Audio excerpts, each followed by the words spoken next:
Brexit talks are back in the spotlight after both Boris Johnson and Ursula von der Leyen agreed not to extend the transition period, but a throwback report warns Downing Street that compromise has undermined the UK's efforts within the trading bloc before. Prime Minister Boris Johnson has been determined from the outset that the Brexit process would be complete by December 31. The EU's chief negotiator Michel Barnier has pleaded with the UK for an extension but this week, President of the European Commission Ursula von der Leyen conceded. As a result, with or without a deal, the UK will be out of the bloc by the end of the year. Representatives from both sides have pointed out that talks are stalling, as they struggle to agree on the bloc's rights to the fisheries and a so-called level playing field.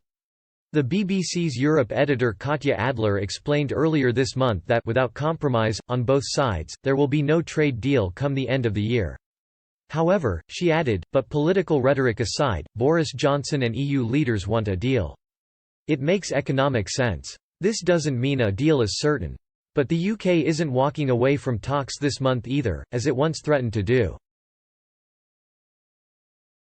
As the two sides prepare for intensified negotiations over July, a throwback report from the BBC reveals how compromise has caused great dissatisfaction between the UK and EU in the past.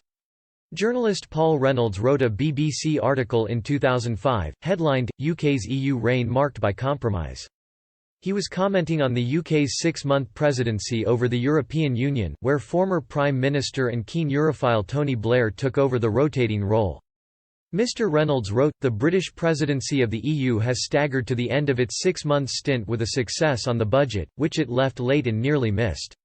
Mr. Blair agreed in 2002 to an envelope of agricultural spending between 2007 and 2013.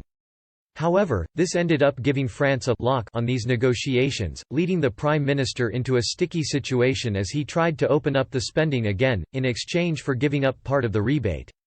This was Margaret Thatcher's victory from her premiership, when she made a clause which meant the UK got 2/3 of the difference between what it pays in and what it gets out of the budget back.